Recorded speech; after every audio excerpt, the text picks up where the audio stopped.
Ishi kitofauti, ishi kifalme. Nunua laini mpya ya Royal kutoka Halotel leo na upate punguzo la zaidi ya 70% kupiga simu ndani na nje ya nchi. Internet yenye kasi zaidi na bila kikomo kwa mwezi mzima. Dakika 420 kupiga simu mitandao yote. Halotel, pamoja katika ubora.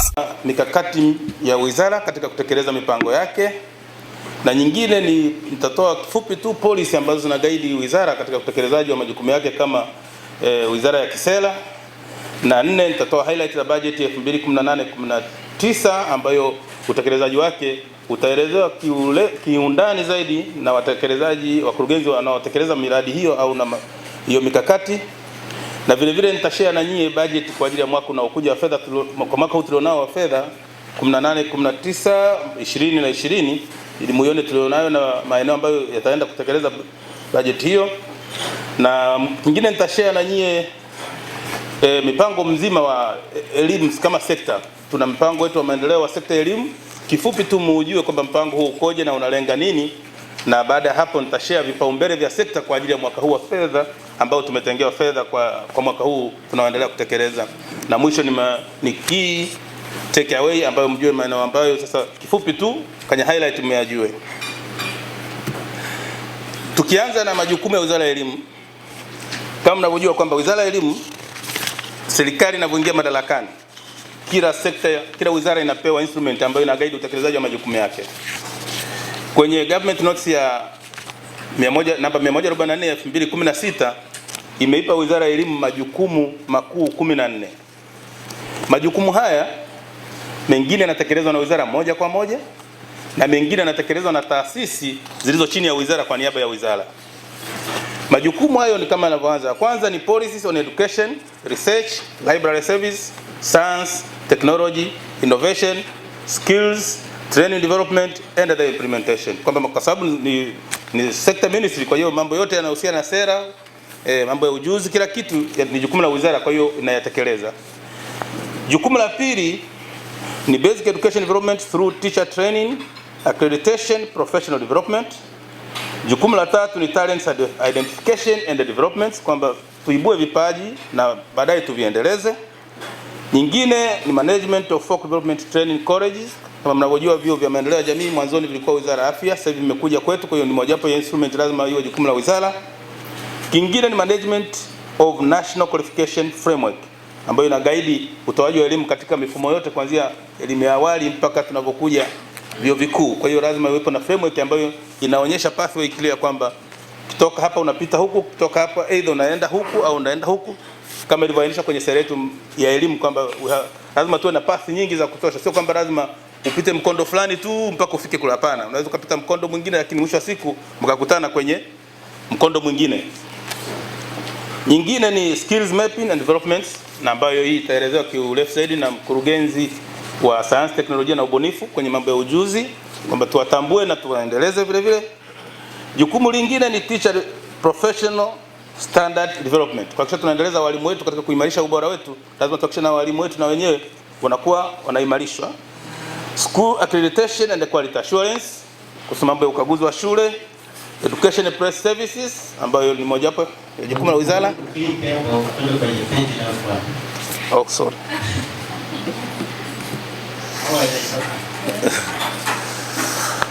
Asante mwenyekiti kwa kunikumbusha. Nyingine ni promotion of application of science, engineering, technology and mathematics. Nyingine development of local expertise in science, technology and innovation. Jukumu lingine ni research on science and technology.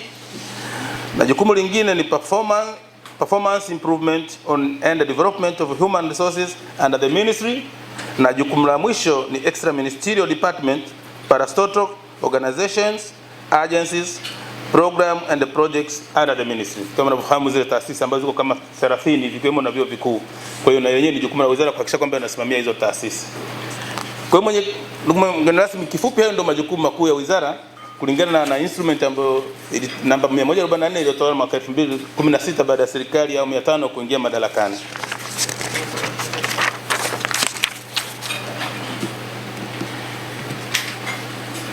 Kinachofuata ni vision na mission. Mwenyekiti, kama inavyoonekana hapa na kama inavyoonekana pale kwa lugha ya Kiswahili na kwa lugha ya Kiingereza hapa, wajumbe wameshaisema sana, labda niseme kifupi tu kwamba hizi vision na mission za sekta za Wizara ya Elimu zinalenga kutekeleza Tanzania Development Vision 2025 ambayo ni kuhakikisha kwamba Tanzania inakuwa na nchi ya uchumi wa kati ifikapo 2025.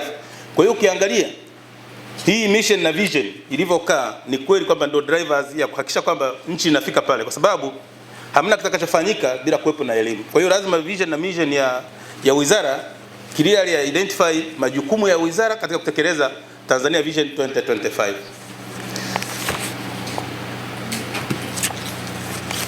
Unapokuwa na vision tuna vision ya taifa Tanzania Vision 2025 ambayo inataka tuwe nchi ya uchumi wa kati ifikapo 2025.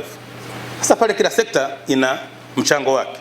Ndio maana tukadevelop vision na mission ya Wizara ya Elimu kama mlivyoziona pale. Sasa baada ya kudevelop zile, lazima uanze utekelezaji. Unaitekelezaaje? Kwa sababu ni jitu kubwa sana, lazima uanze kuunpack.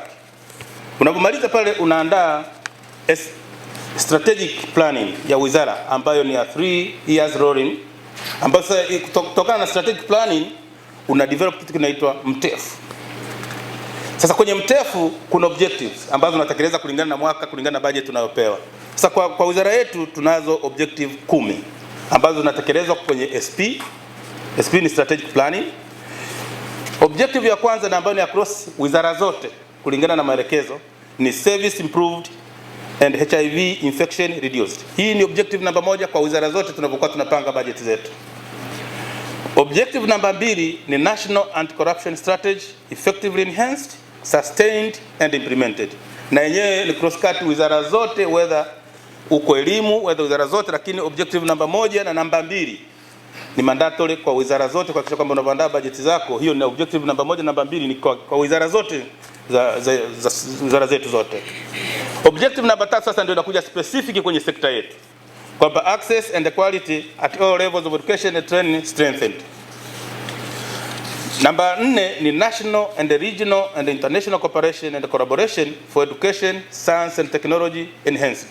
Sasa hili kwenye regional kila wizara sasa ina differ kulingana na jukumu lake. Sasa sisi kwenye regional tunacho concentrate zaidi ni kwenye education, science and technology, kwa sababu ndio jukumu la wizara yetu.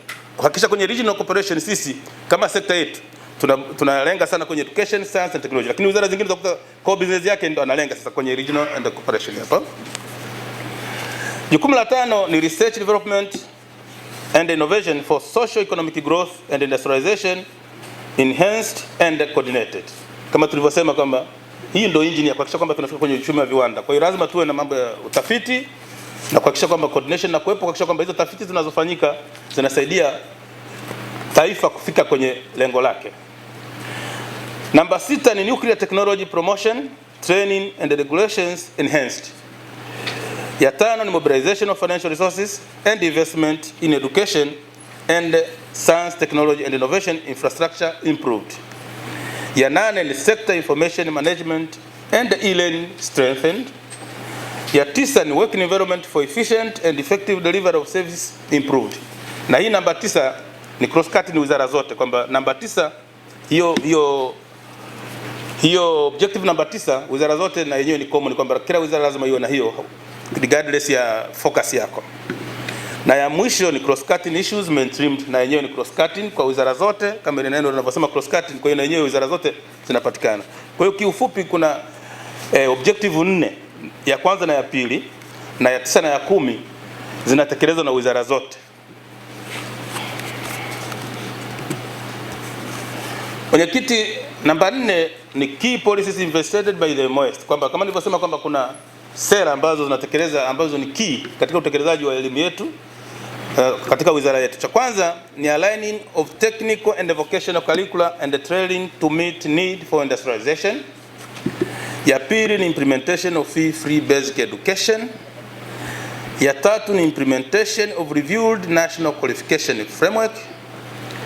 Nyingine ni institutionalization of National Teacher Professional Board, na nyingine strengthen system and the structure of accreditation and the quality assurance of education and training.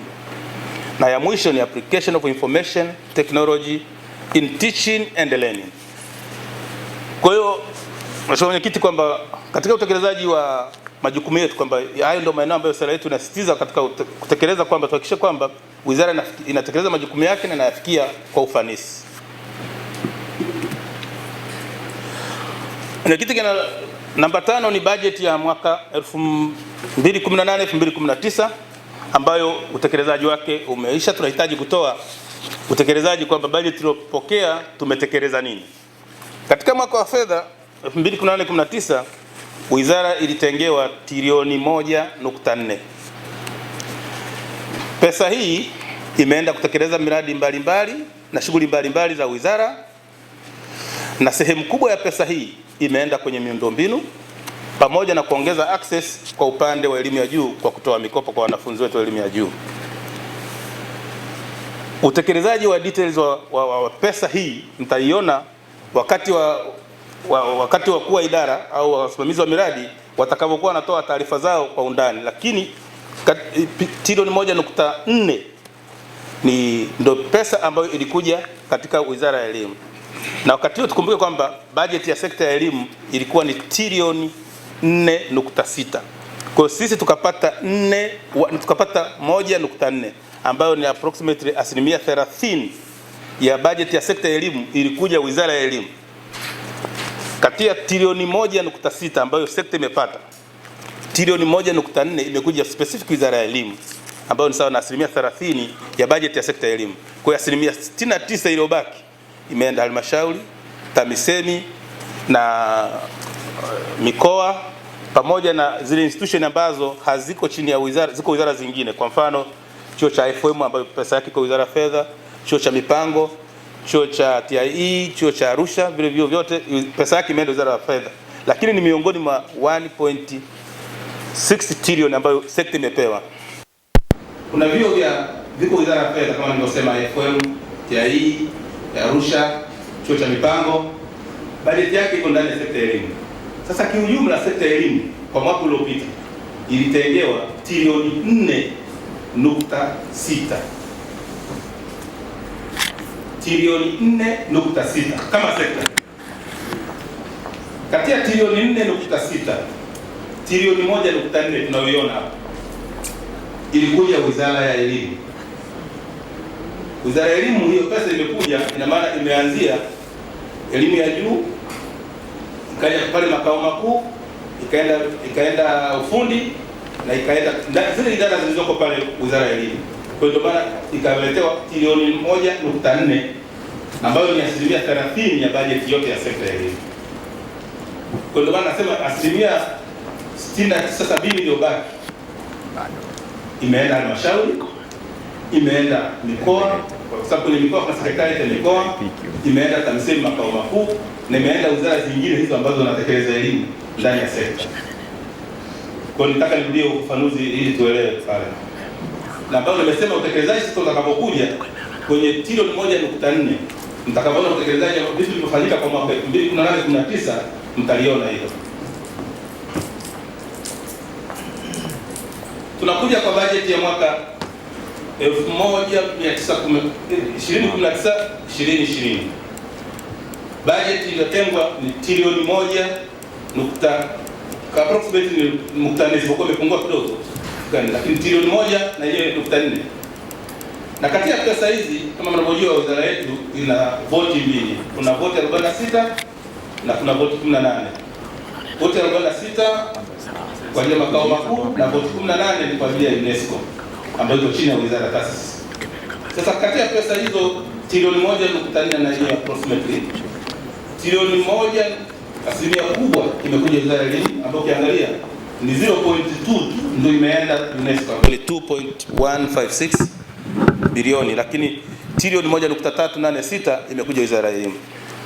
Lakini basi katika pesa hiyo shilingi bilioni 525.9 ni kwa ajili ya pesa za other charges, na shilingi bilioni 862 ni kwa ajili ya maendeleo. Kwa hiyo unaweza kuona kwamba pesa kubwa imeenda kwenye miradi ya maendeleo ambayo ni bilioni 862.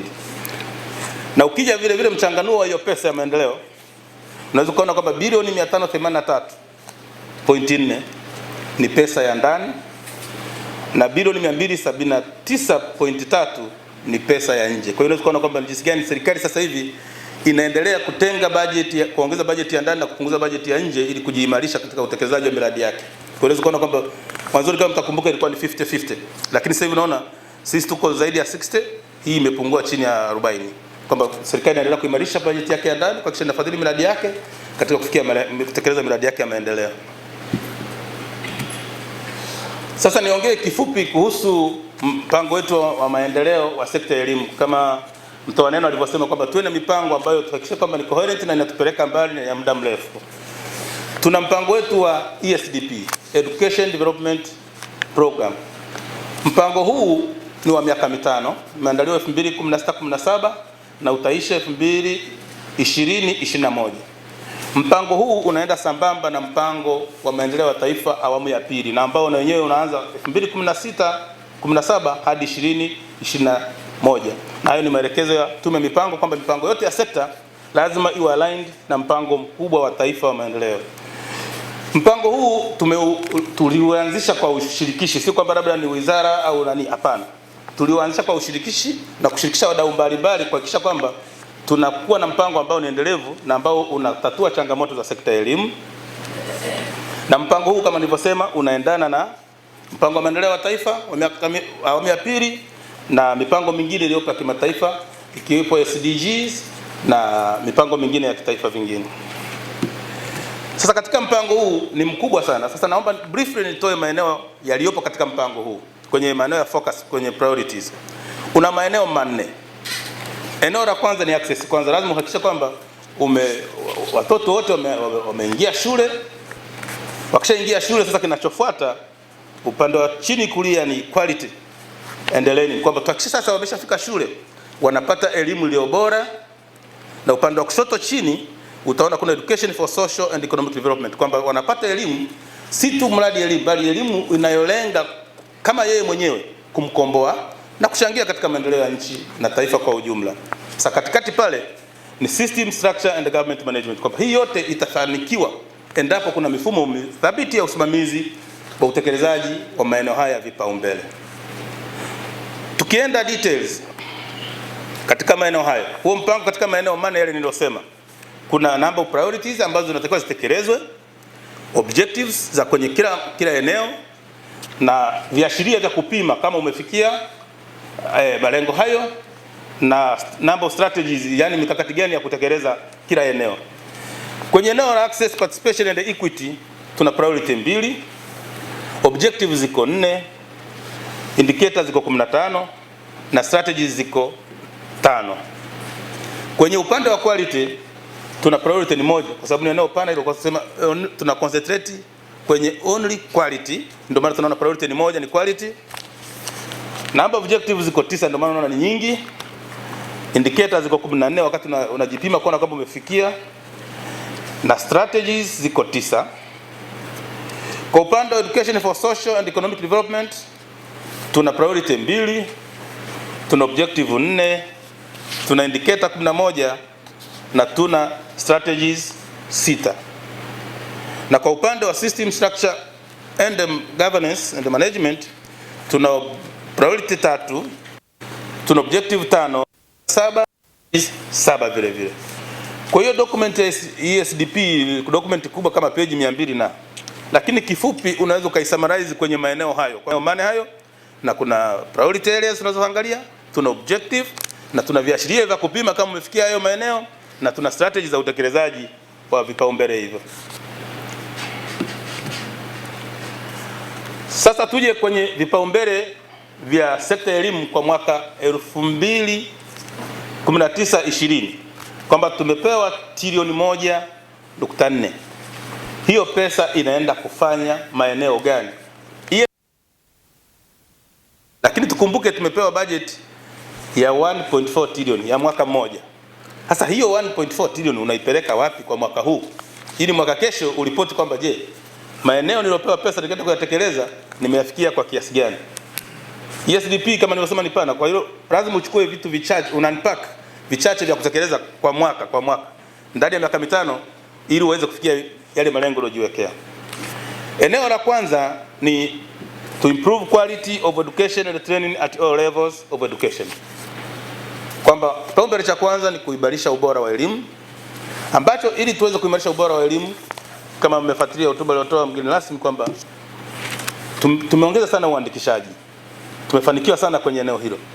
Hivyo tunahitaji kuiweka miundombinu ya kutosha kuhakikisha kwamba mazingira ya kujifunzia na kufundishia yanakuwa imara. Cha pili, kuhakikisha tunatoa in-service training kwa walimu wetu ili waendane na hali ya sasa. Na cha tatu ni facilitate accessibility of textbook, vitabu kwa ajili ya wanafunzi wa msingi na sekondari, kuhakikisha kwamba wana vifaa vya kujifunzia. Kwenye upande wa kuimarisha ubora wa elimu, tutaconcentrate kwenye maeneo hayo matatu. Kipaumbele cha pili, strengthening of education and training, accreditation and the quality assurance system and the supervision. Kwamba lazima tuhakikishe kwamba tunaimarisha udhibiti ubora, kuhakikisha kwamba elimu inayotolewa na usimamizi wa karibu na kuwepo, kuhakikisha kwamba hilo matokeo yanatokea. Cha kwanza ni kuimprove school quality assurance system to increase efficiency and usefulness. Mtapata details ya utekelezaji au na mipango iliyopo kupitia mkurugenzi wa udhibiti ubora atakapowasilisha wasilisho lake. Nyingine, to improve monitoring and evaluation of teaching and learning at all levels, kuhakikisha kwamba kinachotolewa tunakimonitor kwamba je, kinaendana na malengo yetu tuliyoweka. Kingine kwenye eneo hili ni to improve guidelines for school registration to suit current demand. Na cha mwisho ni supervise the quality of education in higher learning institution through regular checks. Hii hapa ambayo ndio tunatumia hizi organ tulizonazo. Kwa mfano kwenye vyuo vya kati vya ufundi tunatumia NACTE, vyuo vikuu tunatumia TCU, kuhakikisha kwamba vyuo vinatoa mafunzo na kozi ambazo zinaendana na viwango vilivyowekwa na regulatory bodies hizo. Eneo la tatu la kipaumbele ni to increase access and participation in education and training opportunities. Hapa kwa upande tumeona kwamba kwenye elimu ya juu, construction, kwenye technical, kuendelea kujenga vyuo na kukarabati vyuo kwenye vyuo vya VETA, ufundi. Kingine, to facilitate access of teaching and learning material and assistive devices to students with special needs. Kingine ni construction and rehabilitation of infrastructure for higher education. Na lingine ni to increase enrollment in mathematics and the science program in the teacher colleges and universities. Tumeona kwamba tuna uhaba mkubwa wa walimu wa masomo ya sayansi na hisabati. Kwa tukaona eneo la kipaumbele lingine ni kuhakikisha kwamba tunaongeza uandikishaji wa wanafunzi katika maeneo hayo ili tuwe na walimu wengi wa masomo hayo wa kutosha katika shule zetu za sekondari. Kipaumbele cha 4 ni to strengthen research and the use of science and the technology in order to hasten development. Kuna maeneo mawili ambayo tumeconsider kwenye eneo hilo. La kwanza ni strengthening innovation centers dealing with the special incubation program for university students through field practical and internship. Kama tumeona hapa, pamoja na utafiti, ni tuhakikishe kwamba tuimarishe mafunzo ya vitendo viwandani, kuhakikisha kwamba wanafunzi wetu ujuzi wanaopata kwenye theory unaendana na hali katika kwenye mambo ya viwanda. Na nyingine, to conduct education studies in relation to various issues pertaining to education provision and quality improvement. Na eneo kipaumbele cha mwisho cha 5 ni to strengthen innovation system for socio-economic development. Hapa tutafanya establish incubation centers for different youth groups kuanzia sekondari mpaka elimu ya juu. Kingine ni to promotion of youth skills and the competencies by using simple and local technology. Tumeona kwamba katika ubunifu tuhakikishe kwamba tunahamasisha zaidi utumiaji wa vitu ambavyo ni vya asili kuliko kutumia vitu ambavyo ni costly na ambavyo ni haviko kwenye mazingira yetu. Wajumbe, kifupi hiyo ndio vipaumbele vya sekta ya elimu kwa mwaka huu.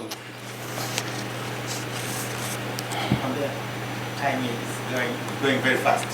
Asante. Kwa kumalizia tu nasema kuna the take away. Ya kwanza ni to meet demand for enrollment in basic education, more resources need to be channeled to education sector. Cha pili, more than 75% of these resources should be dedicated to infrastructure, na ambacho ndio tunachokifanya sasa hivi. Kingine ni kuhakikisha tunapata walimu wengi wa kutosha, kuhakikisha kwamba tuna maintain spirit ya quality. Kingine to align global targets proposed in SDP, tumeweka targets za kutosha kwenye SDP, basi tuhakikishe kwamba tuna stretch ili tuweze kufikia zile target tulizojiwekea. Na ya mwisho ni review the ETP 2014 to align with the current status. Mheshimiwa Mwenyekiti, naomba kuwasilisha. Asante sana. Tunashukuru kumbe ulikuwa kwa muda Ndiyo. Karibu dada. Asante. Subscribe MCL Digital.